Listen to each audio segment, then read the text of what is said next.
característica, si usamos esta característica que está acá y la llevamos al gráfico y vemos cómo se ve eso en función de la matriz de, digamos, los grupos puntuales de simetría, pues entendemos que serían algo así, ¿no? Por ejemplo, esta. Esta es una molécula tromboesférica, esta molécula, y pertenece a los grupos puntuales de simetría llamado OH, pertenece a esto. Todas las moléculas de tipo octaédrica, así de esta forma, tromboesférica, de esta forma, son los grupos llamados octaédricos, o también tetraédricos, también son de otros tipos, como por ejemplo la molécula de metano es tetraédrica, o esta molécula de SF6 es esférica, tromboesférica, octaédrica, porque por donde tú la veas es igual.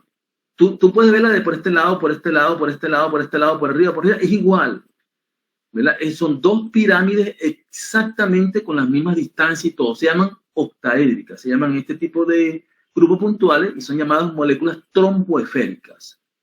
Yo estudié estas estructuras tromboesféricas en el caso de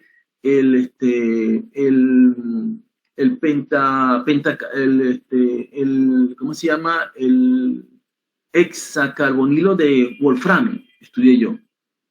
Y el hexacarbonilo de molibdeno, estudié también. Estas estructuras presentan algo interesantísimo en los espectros, que aparecen lo que se llaman aparece en lo que se denomina aparece en lo que se denomina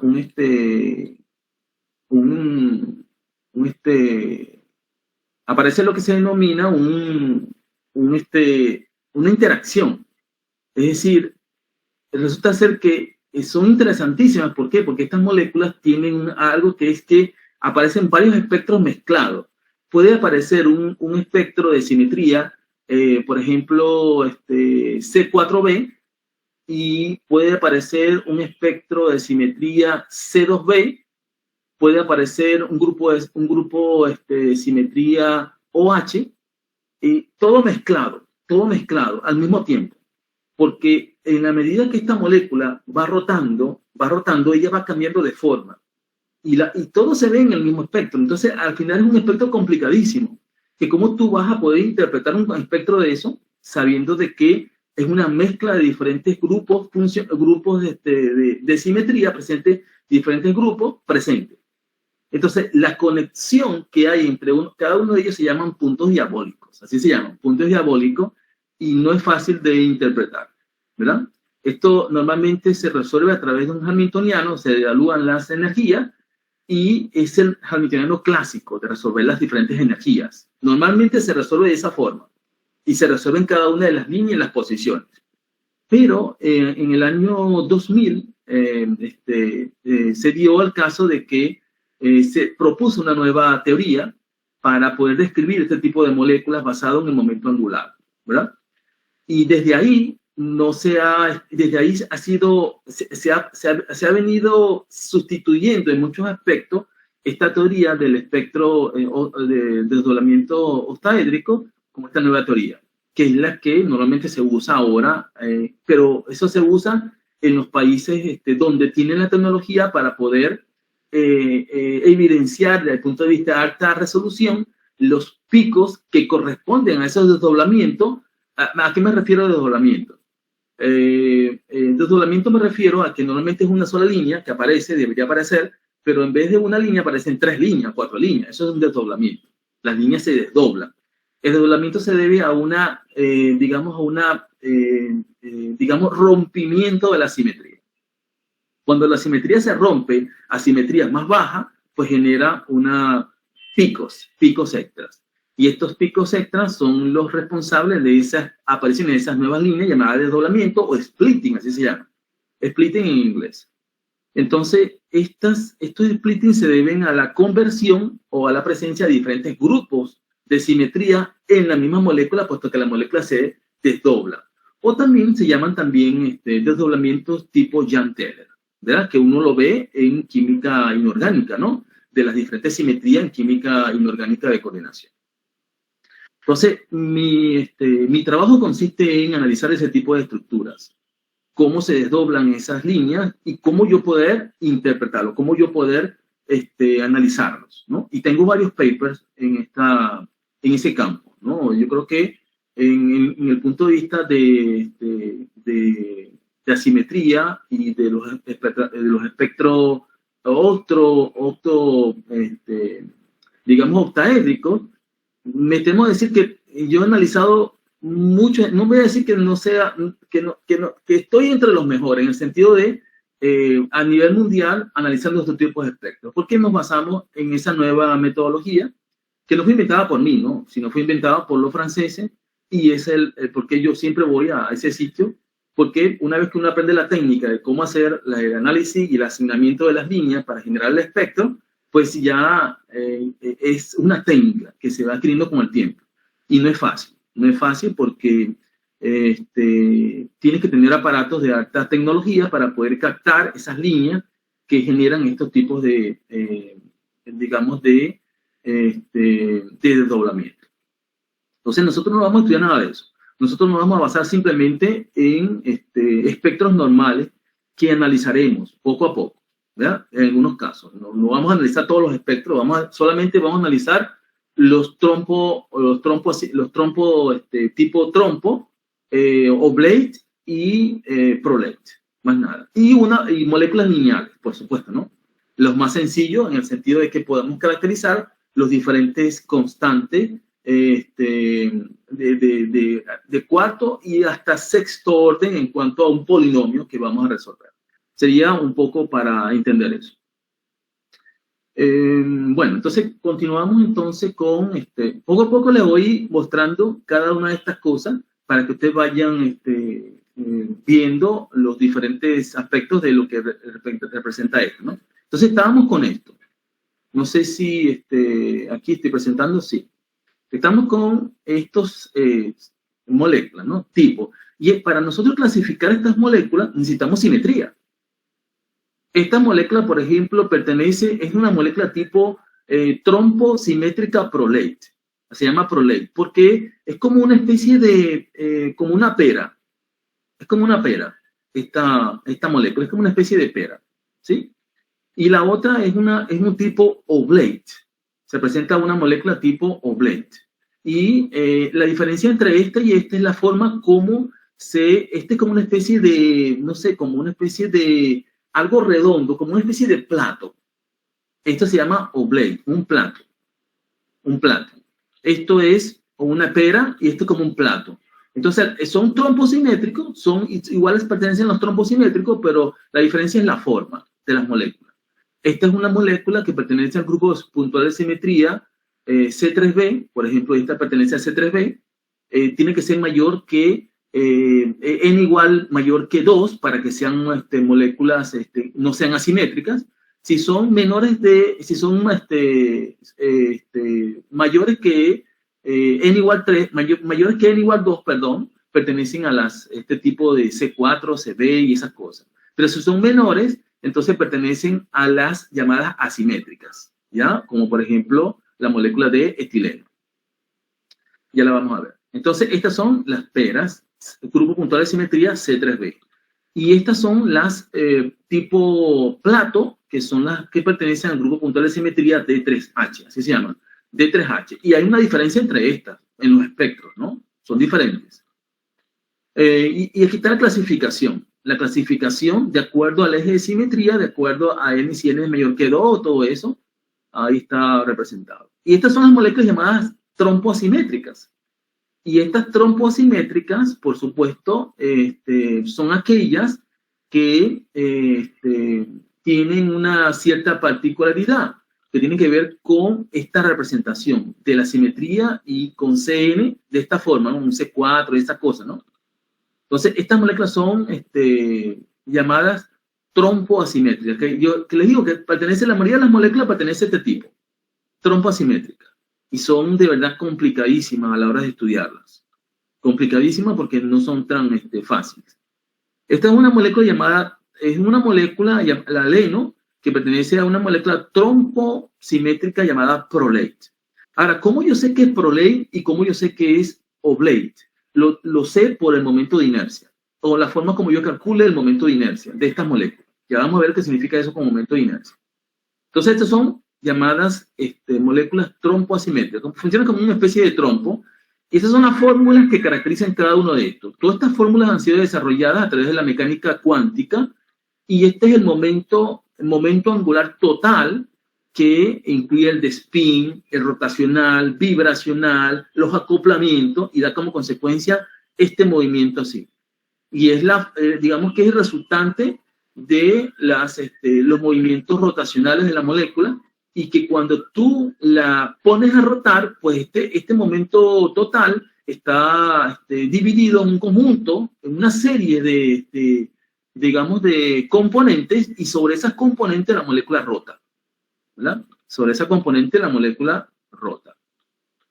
Entonces, en definitiva, si nosotros empleáramos la mecánica o empleáramos la simetría para caracterizar este tipo de moléculas, no tendríamos más opción.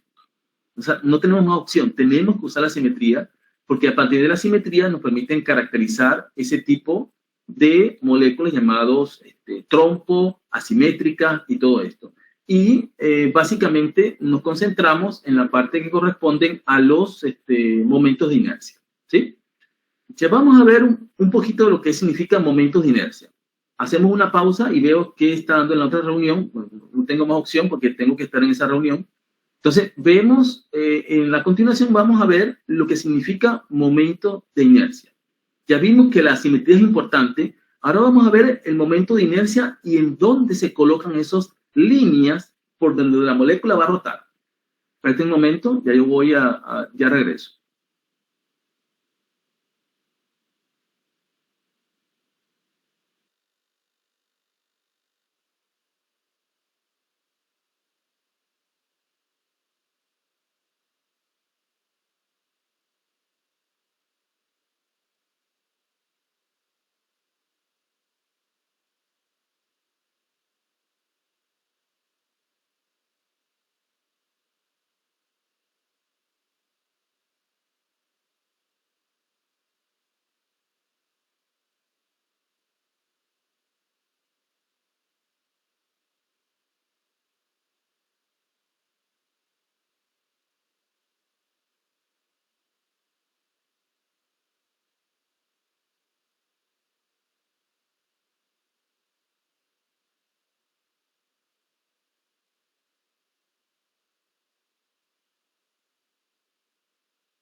Siguen hablando de proforma y esas cosas. Listo.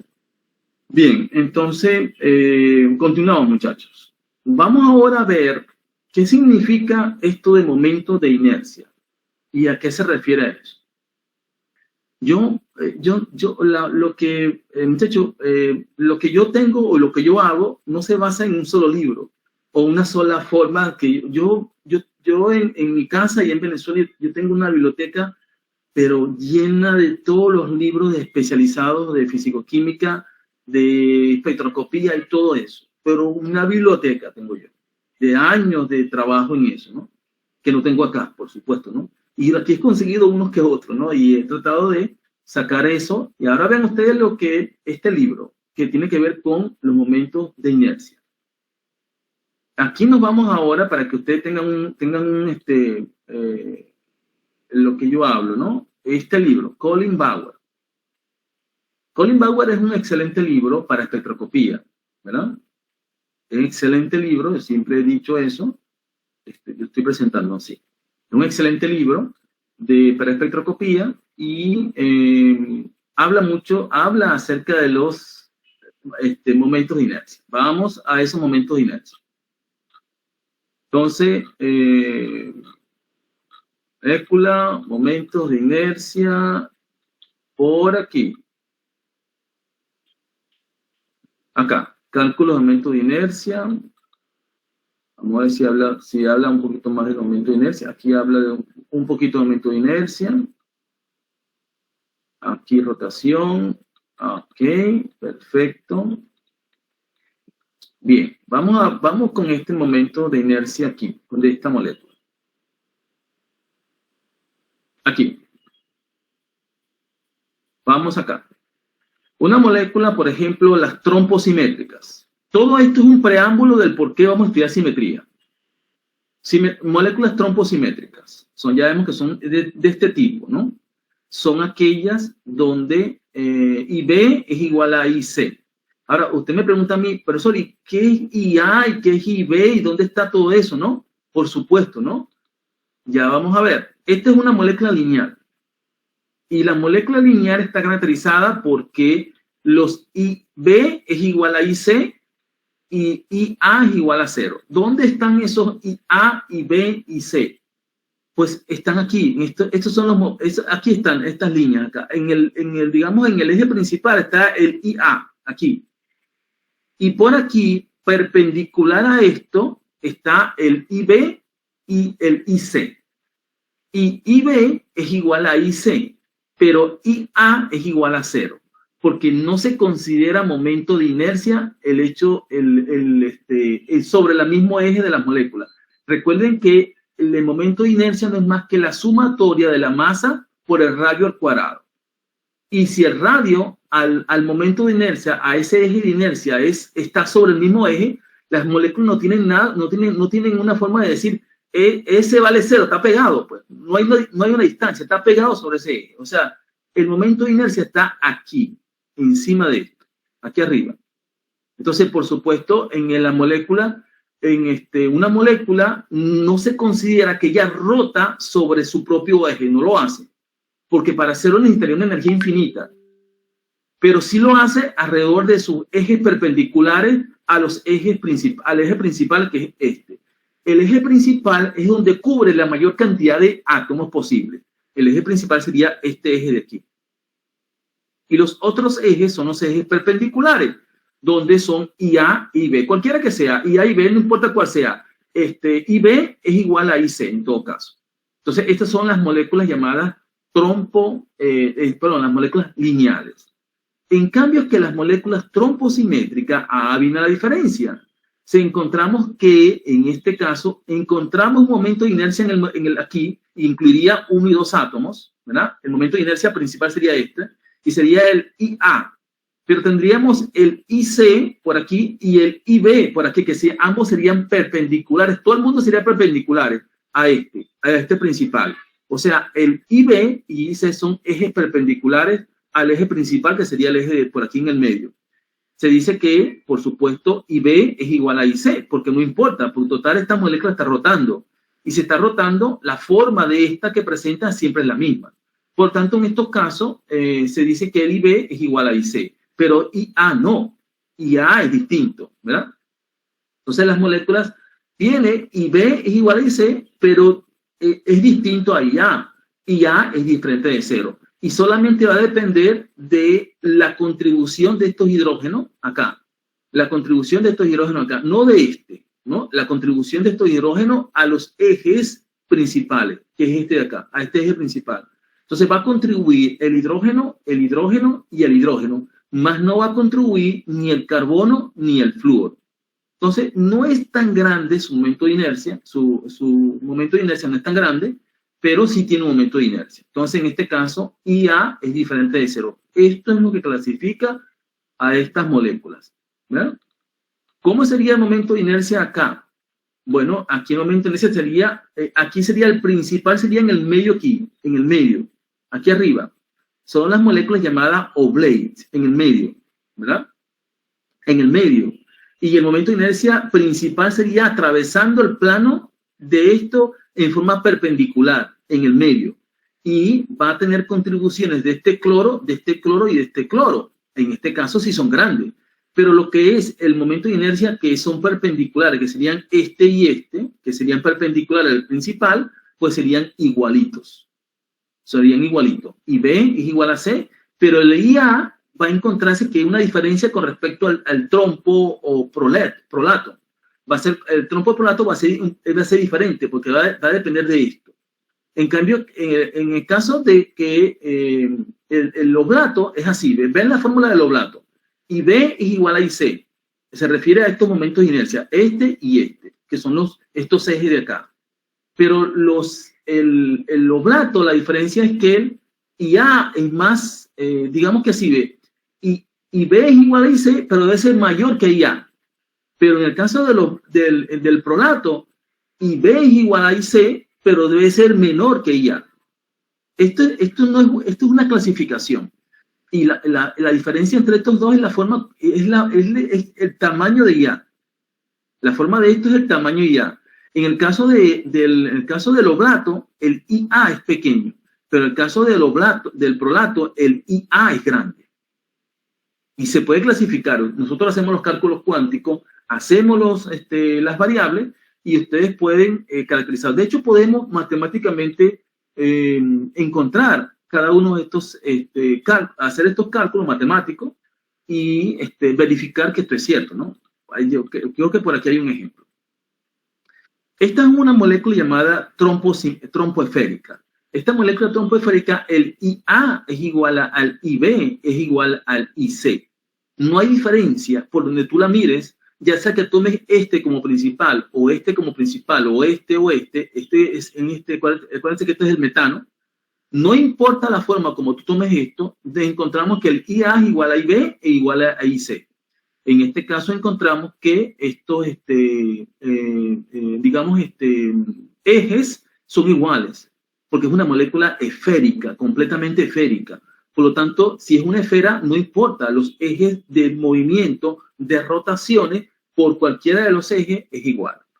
Estos ejes llamados IA, IB y IC son llamados momentos, o digamos, ejes principales de rotaciones. Así se llaman. Son llamados ejes principales de rotaciones.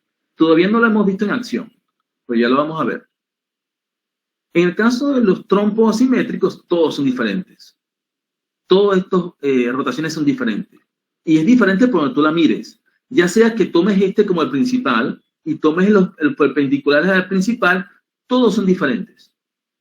Todos son diferentes. Aquí tenemos, por ejemplo, si yo se me decidiera pintar un eje aquí principal, este eje aquí, voy por acá y dijera que este es el principal, este es el eje principal, que contiene la mayor cantidad de átomos, ¿verdad? Pero por aquí hay otro eje que llamamos I, este es IA, este es IB, podríamos considerar este IB, y tenemos otro más que es IC, que pasa por aquí, ¿verdad?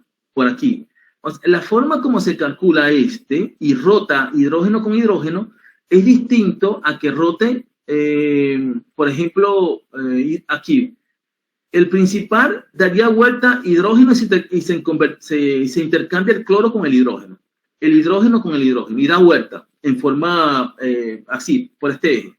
Aquí hay una rotación. Esto está rotando, pero en torno a este principal eje de acá. Si tú rotas por aquí, si tú trazas una línea por aquí y rotas, intercambias hidrógeno con hidrógeno y este cloro con este cloro.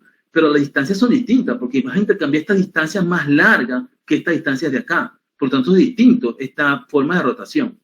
Y la otra sería que tú rotes aquí, por el medio, con el plano hacia afuera, que en este caso rota así completamente. Y si rota así completamente, la forma de esta rotación es distinta.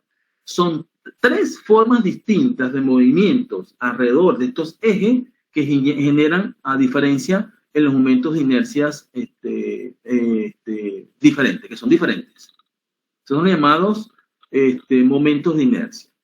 Vamos a otro, ahí no se ve, vamos a otro libro para que vean ustedes. Y en este caso vamos a seleccionar el de Michael Hollas. Michael Hollas nos permite ver un poquito con más claridad esos momentos de inercia. Vamos, Michael Hollas. Con el Vanguard vamos a hacer los cálculos porque con Vanguard se va a ver esos momentos de inercia. Aquí están. Se ve con más claridad aquí, los momentos de inercia. Ya, aquí está. Los momentos de inercia son importantísimos a la hora de clasificar a las moléculas. Vean, por ejemplo, cómo están los momentos de inercia de esta molécula. Estas son las moléculas llamadas los prolatos. Así son los prolatos. Ven la forma de los prolatos. Y miren cómo van. Y vean el IA, vean el IC y vean el IB. Estos son los llamados prolatos. Miren la forma como son los prolatos. Ven cómo son estas moléculas. Como son una especie de balón de fútbol americano. Se llaman los prolatos. Así son. El IB es igual al IC, pero es distinto al IA. IA, ¿verdad? IA, IC, IB. Son distintos. Entonces, en ese caso se dice que el IC es igual al IB, pero es distinto al IA. Y fíjense que el IA es grande. O sea que no le va a ganar a esto. O sea, el IB es igual a IC menor que el IA. El IA es grandote. Miren la forma, el eje principal. ¿Ve? Y la distancia que de aquí a aquí te dice a ti la forma o el tamaño de ese momento de inercia. Te dice el tamaño de este momento de inercia. Aquí. O sea, la rotación alrededor del que se intercambia este punto con este punto es mayor, el efecto desde el punto de vista energético es mayor que rote estos de acá. Que rote alrededor de por sí. O sea, si tú rotas este eje de acá, el efecto es mayor, ¿no? Que si rotas este de acá. Entonces, esto es el eje principal IA, estos son IB, estos son IC. Así se llaman. ¿Cómo yo distingo uno con otro? El IA es el que tenga el mayor número de átomos posible. Luego viene el IB, después el IC. ¿Estamos? Vamos ahora con otro para que vean cómo están clasificados los otros tipos. Por ejemplo, este que está acá, es una molécula, esta molécula, por ejemplo, es una, esta es una D4H. Esta molécula, por ejemplo, es D4H, esta molécula, ¿verdad? Molécula D4H, exacto. Esta molécula pertenece al grupo puntual de simetría D4H, que es este complejo de platino. Y esta molécula tiene el IA por acá, el IB por acá y el IC por acá, ¿verdad? IC por acá, ¿verdad? Simplemente por defecto, o digamos que por conveniencia, o digamos que por tradición, el IA está en el plano, en este plano donde contiene estos átomos. A pesar de que es un solo átomo, igual todos contienen un solo átomo, pero el IA por convención es este de acá. Este de acá, ¿sí? Este es el IA, este es el IB, que son perpendiculares a este eje de acá. Y es por la cual la molécula va a rotar. Vean esta molécula de acá. Este es el benceno. Esta molécula pertenece al grupo puntual de simetría D6H, por ejemplo. D6H pertenece a esto. Y esta molécula D6H, que está aquí, miren ustedes cómo son los ejes principales. Los momentos de inercia están calculados a través de este eje llamado IA. Aquí están. IA, IB y el IC sale fuera del plano. En este caso, por convención, el IC sale fuera del plano. El IA en el plano del papel, en este caso. IA en el papel, IB en este cruza así y luego tiene el IC que sale por acá. Esta es la convención por la cual se establecen este tipo de moléculas, ¿no? Igual este de acá, esta molécula solamente tiene si la vemos así, pensamos que esto es solamente un enlace así, si es esta, es la misma. Yo no sé qué molécula es esa. Eh, esta molécula, no sé, que se me parecía, no sé qué molécula sería esta. Pero si está dibujada así como está, simplemente sería solamente tendría un plano, sería un CS, nada más. Solamente tendría un solo plano, el plano que lo contiene, más no tiene simetría para acá, así. Tendría que verla, ¿no? Tendríamos que ver cómo esa. Pero así como está, con este digamos que está aquí, pudiera ser, eh, pudiera ser, mm,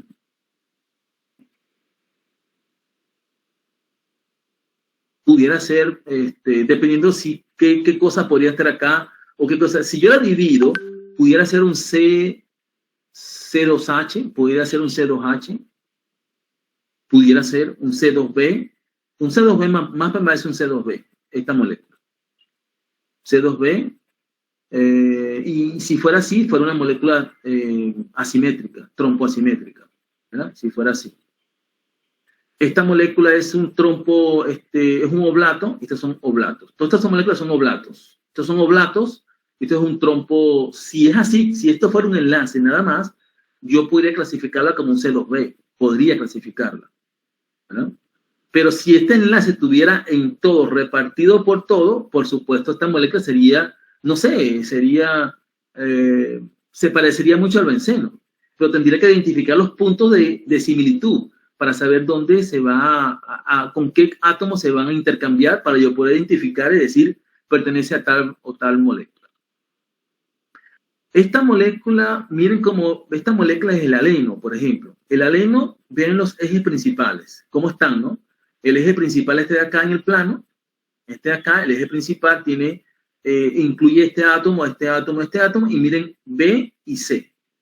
B y C. Esta molécula, que pertenece a esta molécula de acá, esta molécula tiene sus ejes principales igualito, y A, B y C, y son diferentes, ¿no? ¿Verdad? Tiene la forma, los principales se clasifican en esto, y la forma como tienen esta simetría, ¿no? C2 y S4. Y esto define un tipo especial de molécula característica, ¿no?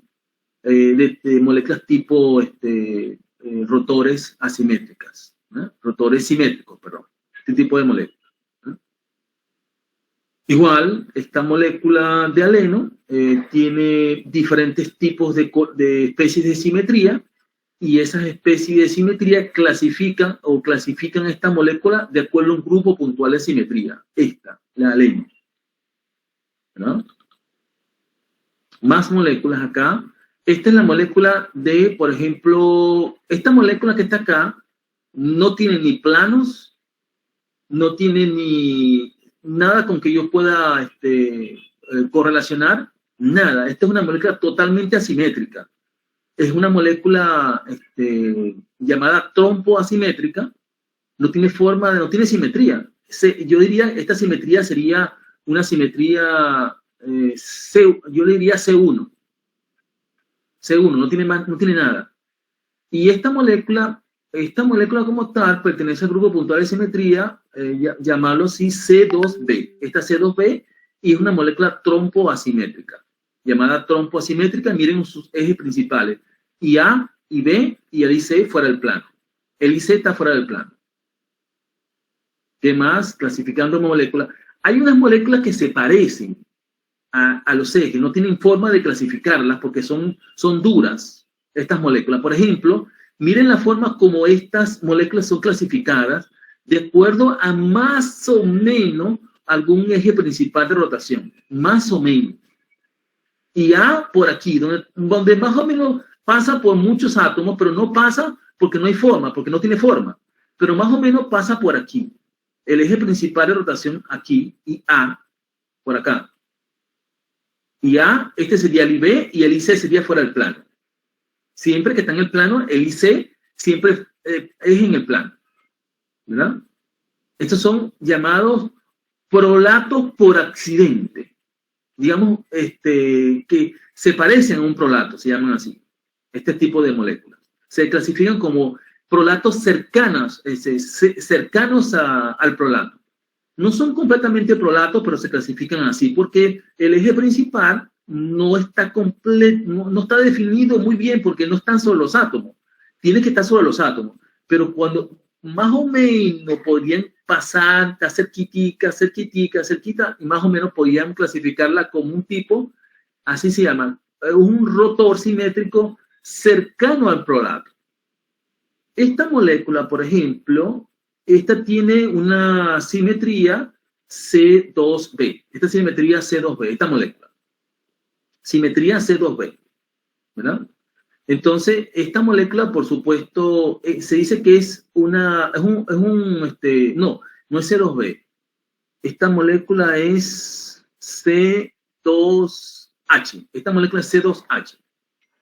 Esta molécula es C2H. Esta molécula. C2H. ¿Verdad? Pues tiene el plano de simetría horizontal y se intercambia este con este. ¿Verdad? Se intercambia este con este, y el eje principal, digamos que donde yo tendría que clasificarlo sería el eje donde yo veo la simetría, es donde intercambio este con este, y lo metería aquí, en el IC.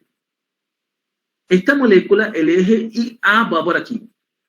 Miren el IA. ¿Se acuerdan que el IA siempre va por donde pasa la mayor número de átomos?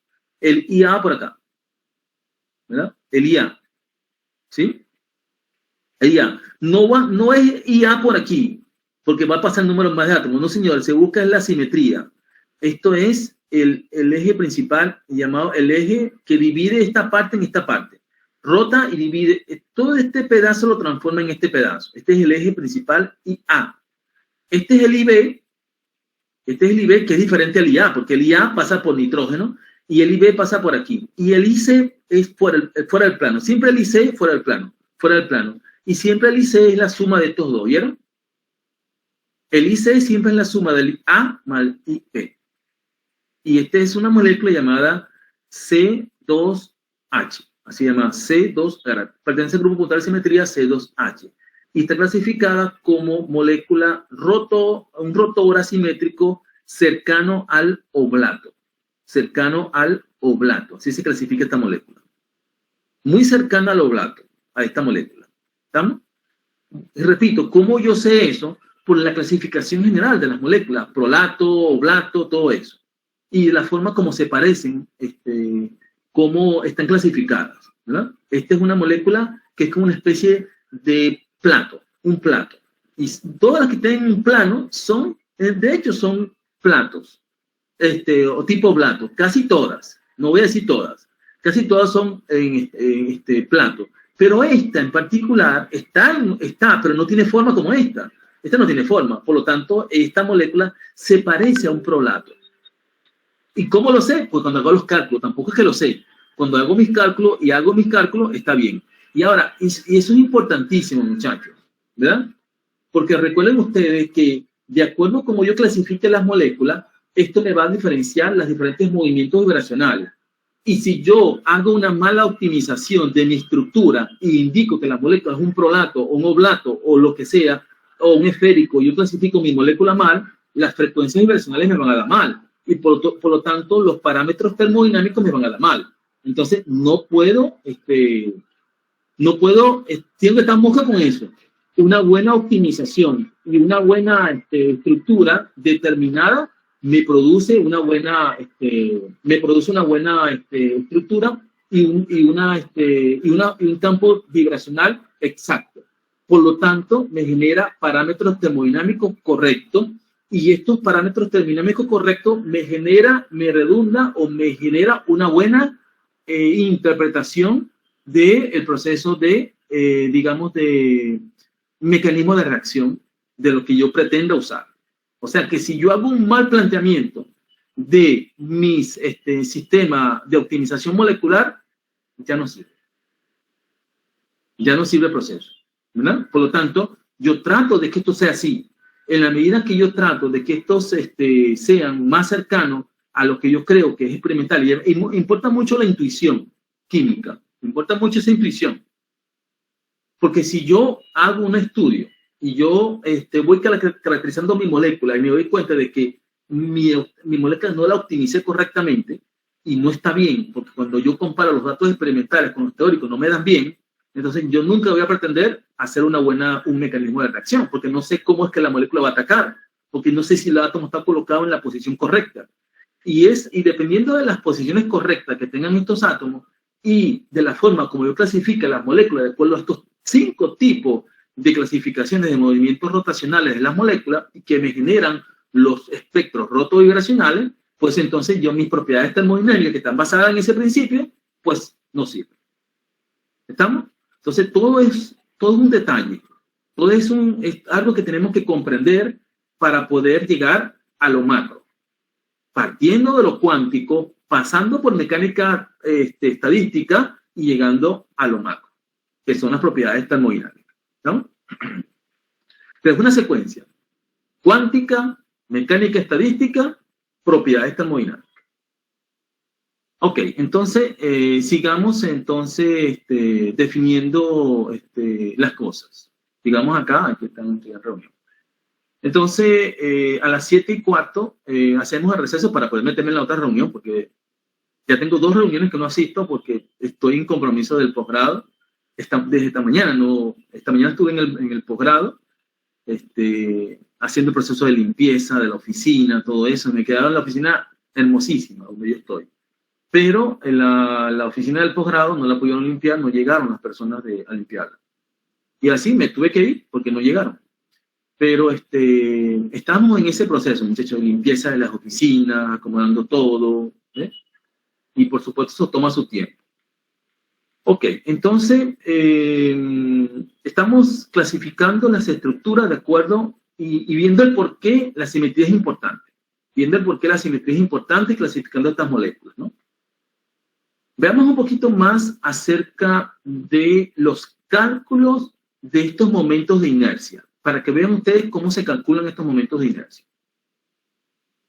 Para esto nos vamos a ir a otro libro. Creo que el libro de el Peter Vinars me gusta mucho porque tiene una clasificación y tiene aquí están los A, el B y el C, ¿no? Aquí están, ahora se ven un poco más claro el momento de inercia A, el momento de inercia C y el momento de inercia B de estas moléculas, ¿no? Son ejes. Son ejes. Este es el IA, este es el IC, siempre fuera del plano, y el IB por aquí. El IB por acá, ¿verdad? Siempre el IA siempre está en el plano. El IA por defecto siempre está en el plano y trata de tener la más cantidad de átomos posible. Trata. El IA, ¿verdad? Y siempre busca el centro de masa, por cierto, el centro de masa.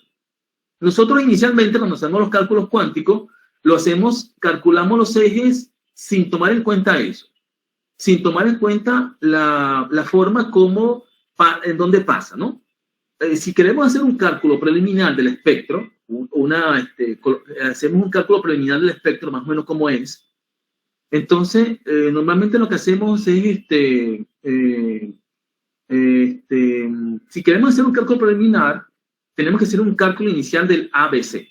Hacemos un cálculo a mano, calculamos más o menos cuánto nos va a dar y hacemos una pequeña interpretación de eso. Primero, principal.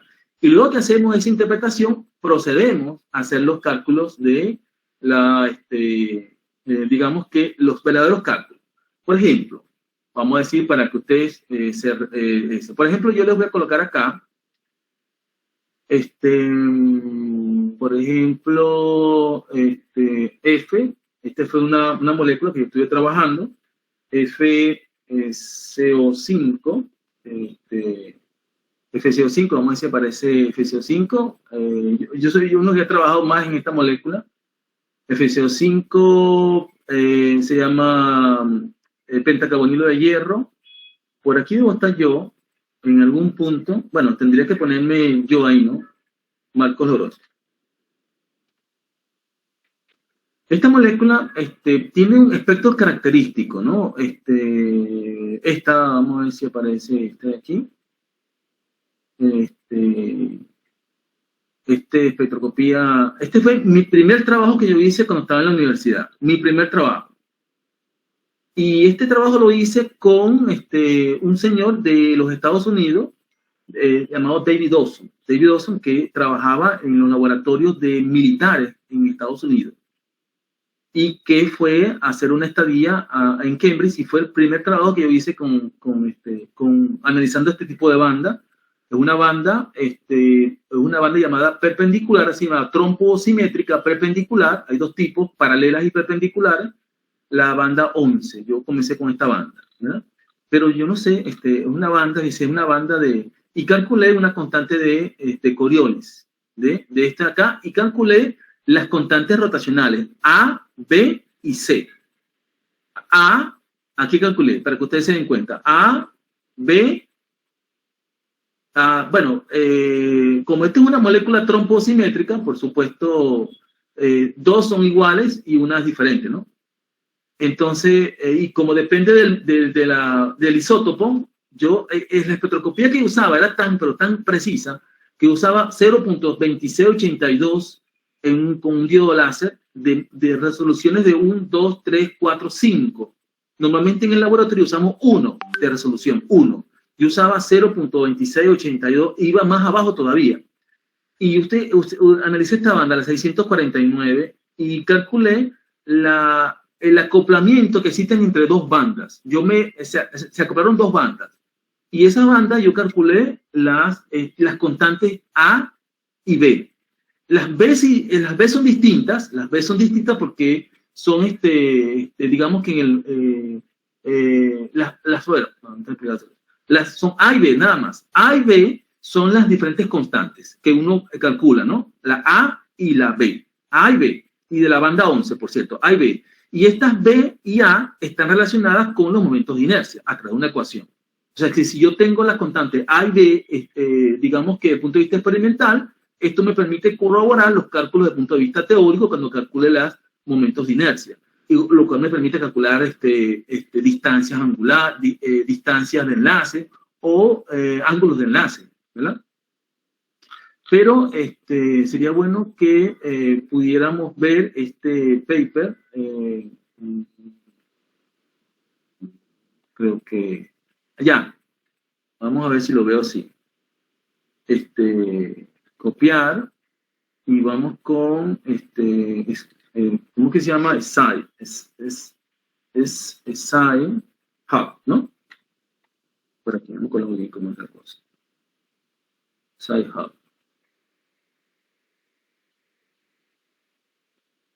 Sci Hub. A ver si me permite este paper para que vean ustedes. Sci Hub, aquí, Sci Hub, bueno, cualquiera de estos, aquí voy a poner este aquí. Sci Hub. Entre la referencia. Vamos a ver si me permite ver este paper. ¡Pum! No, este no es el paper que quiero.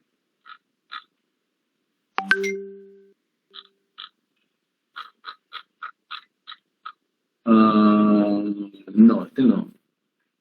Sí con el mismo, pero no con el infrared enlace de espectroscopía de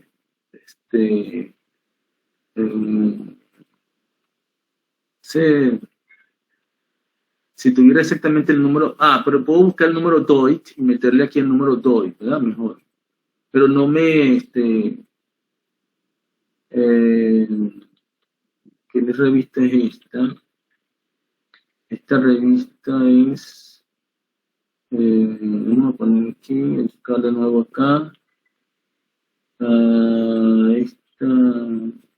Bueno, también está esta banda, ¿no? Pero yo quería esa 11.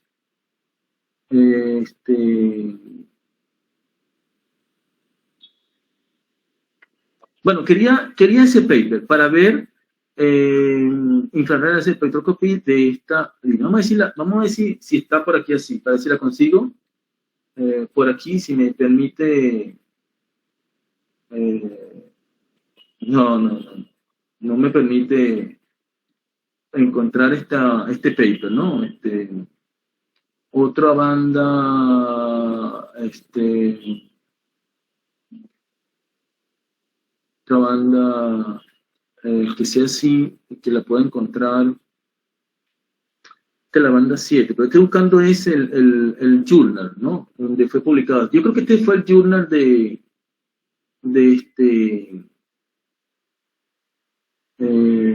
creo que fue pero este paper, creo que lo publicamos en el journal de Chemical Physics, creo que fue así, no me acuerdo.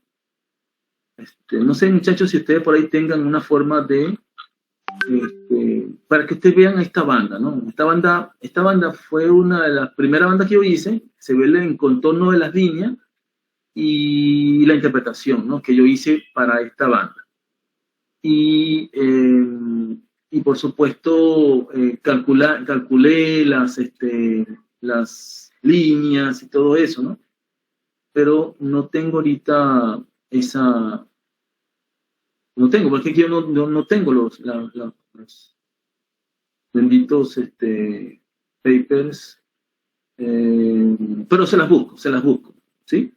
Se las busco para que ustedes vean cómo yo hice eso. Ok, estoy por acá o estoy por acá. Entonces les busco eso para que vean ustedes cómo hice. Entonces, ahorita estamos en la forma como se calculan esos momentos de inercia. Vamos a ver cómo se calcula eso. Y les busco el paper, me da tiempo a buscar el paper para que ustedes vean eso. Ok, por aquí, en el caso de esta molécula lineal, por aquí debe haber una forma. Solamente quiero ver la forma como se calcula eso. Si es que lo tiene, si no buscamos otro paper que me permita ver. ¿No?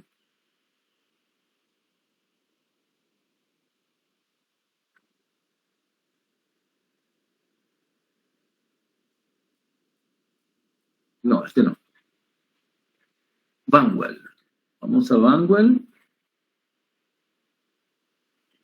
Aquí creo que sí la tiene, la forma. Este sí. Este señor sí. Banwell. Banwell tiene la manera de cómo calcular, por ejemplo, en caso de moléculas lineales, cuáles son las formas de calcular los momentos de inercia. Aquí está, ¿ves? Momento de inercia. En el caso de una molécula lineal, los momentos de inercia se evalúan solamente en el caso de una molécula lineal, y A es igual a 0 y B es igual a IC. O sea, solamente hay un solo momento de inercia. Y el momento de inercia, la molécula va a rotar alrededor de un punto principal que se llama donde va a rotar la molécula del centro de masa. Por lo tanto, esta molécula va a rotar aquí. Este es el carbono, este es el oxígeno y este es el azufre. Entonces, esta molécula que está acá, por aquí va a rotar. Y rota a través de este punto que está acá, este punto de acá. Por lo tanto, empieza a dar vuelta alrededor de este punto. Y yo tengo que calcular la distancia que hay de aquí a aquí, para saber el momento de inercia con respecto al azufre, que sería esta contribución de acá. La masa por la distancia al cuadrado desde este punto, de aquí a acá. Pues sería entonces al centro de masa, al centro del núcleo, ¿no? En todo caso. Considerando que este es el átomo en sí y este es el núcleo. Y el RC sería la distancia que hay de aquí a aquí. Este sería RC. Y la RO será la distancia de aquí hasta aquí. RO sería de aquí hasta acá. ¿Verdad? RO sería desde acá a acá. Entonces yo estaría calculando la distancia, yo estaría calculando el momento de inercia de esta forma. I es igual a M sub 0, R sub 0 cuadrado, M sub C, R sub C cuadrado, M sub S, R sub S cuadrado.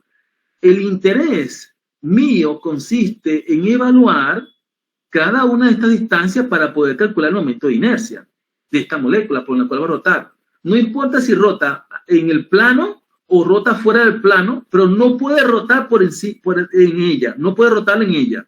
Está prohibido rotar en el eje de ella, porque una rotación en ella implicaría una energía infinita, y por lo tanto las moléculas no van a hacer eso.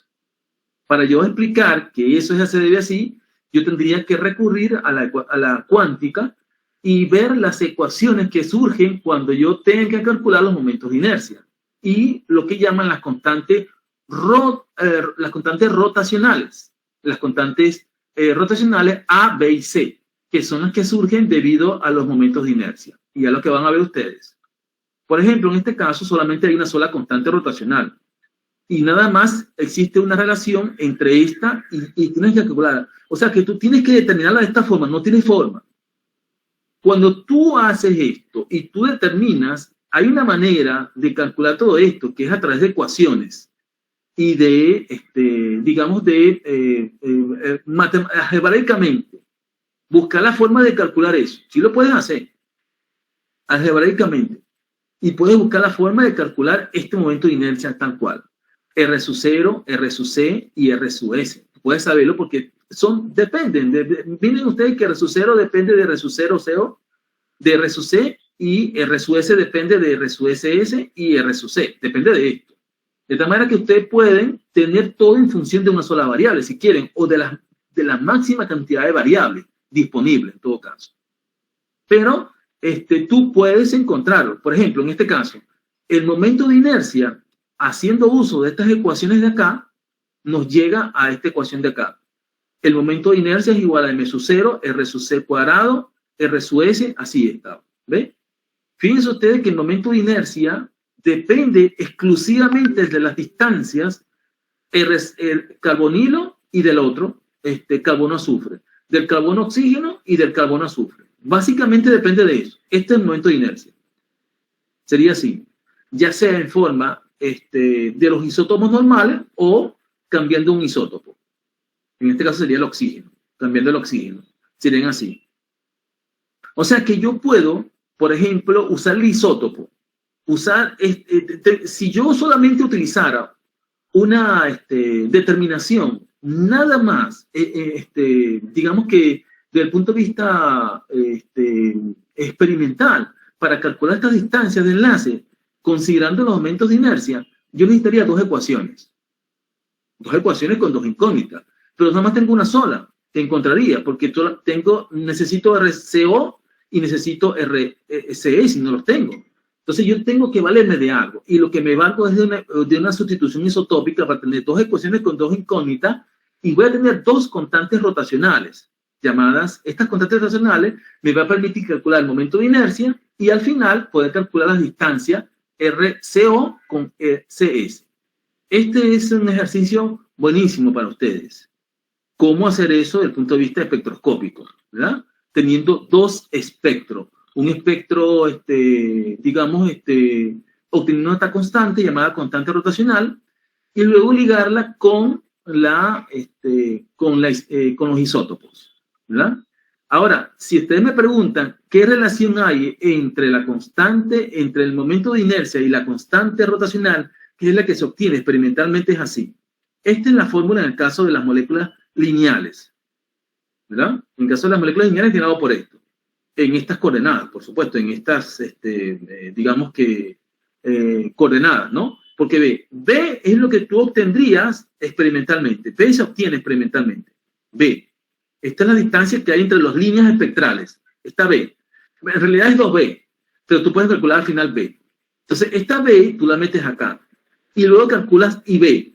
Y esta IB, una vez que la tienes, la obtienes y metes acá IB, y obtienes esto, te da todo, esto lo tienes esto, pero no tienes la distancia. Y M es lo que llaman la masa, digamos que M es la masa total, ¿no? De la suma de estas tres acá, masa total. O sea que tú tienes la masa total, tienes las masas de cada uno, pero no tienes la distancia, pero tienes cuánto vale IB para ese isótopo. Cuando tú le cambias el isótopo, obtienes una nueva constante rotacional, B del espectro. Por lo tanto, tienes dos ecuaciones, dos incógnitas, te permite calcular C sub 0, ¿verdad? C sub S. No, para nada varía las distancias, porque el isótopo lo que hace es variar digamos, los núcleos, los neutrones de una molécula. Y los neutrones no afectan las distancias, solamente afecta la masa del núcleo. Se aumenta la masa del núcleo, pero no afecta la distancia ni el campo de fuerza, por cierto. El campo de fuerza se mantiene igualito. Eso es lo que da como consecuencia de que tú puedas calcular las constantes de fuerza de ese enlace basado en la sustitución isotópica. Entonces tú puedes jugar con el espectro de esta molécula del OCS, tú puedes jugar con este espectro de esta molécula para obtener las distancias de aquí y de acá con sustitución isotópica basado en esto de acá. Basado en esto de acá. Esto podemos jugar con esto, muchachos, para que vean ustedes que efectivamente sale esta fórmula. Después vamos a jugar ahorita para ver que sale esta fórmula. Pero cuando veamos espectroscopía de esto, ahorita estamos interesados en simetría. Entonces, pero yo tengo que verlo a ustedes para que se den cuenta de por qué es importante la simetría y que lo va a permitir determinar estos momentos de inercia apropiados para poder clasificar las moléculas. Entonces, de esa forma, en el caso de más, digamos que más, la molécula se haga más complicada, hay otras constantes rotacionales, A, B, y aparece hasta una C. Y esa C va dependiendo de la molécula como tal, ¿no? Y las diferentes formas como rota, los espectros y las diferentes constantes que se puedan dar. Pero nada de esto, todo esto es una, digamos que es hablar chino. En el sentido de que si a ustedes no se les explica de dónde sale y cómo salen estas constantes y de dónde se obtienen en un espectro, pues ustedes es como no hablar nada. Entonces, al final, es importante reconocer lo importante de digamos, de la cuántica para nosotros clasificar las moléculas de acuerdo a la simetría y clasificar estos espectros y luego poder calcular propiedades como tales, ¿no? Distancias angulares, distancias de enlace y constantes de fuerzas y poder determinar los mecanismos de reacciones, porque los mecanismos de reacciones en cierta forma, van a depender de ese modelamiento que hagan apropiado de esa estructura molecular. ¿Estamos? Entonces, en definitiva, nos adentramos a ese mundo de la simetría y luego hacia los espectros. Vamos a comenzar con la simetría. Y vamos a comenzar con la simetría y vamos a comenzar con un libro el libro se llama así. Este es el segundo libro que les voy a cargar ahí, segundo libro que les cargo para que lean. Este es un libro excelente. Este libro, digamos que es una joya a la hora de poder interpretar o poder ver la forma como se clasifican las moléculas de acuerdo al grupo puntual de simetría y cómo determinar matrices, sobre todo matrices de simetría, pero esto un poco más para el cálculo de las constantes de fuerza, para esto. Pero es un apoyo, es un libro apoyo para diferenciar los grupos de simetría de una molécula. Luego que veamos estos grupos de simetría de estas moléculas, no tenemos opción, tenemos que ir a la parte gráfica y que ustedes vayan viendo, ¿no?, cómo nosotros clasificar estas moléculas con esta parte gráfica.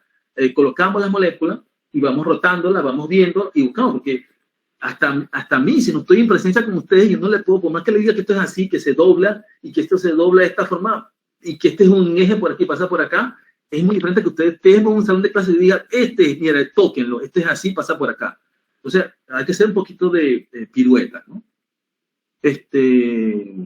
Así que vamos a dar un break, muchachos, para ver cómo va mi otra reunión y nos vemos dentro a las 8:15, ¿sí? Nos vemos a las 8:15, dando para ver si no me han votado a la otra reunión, si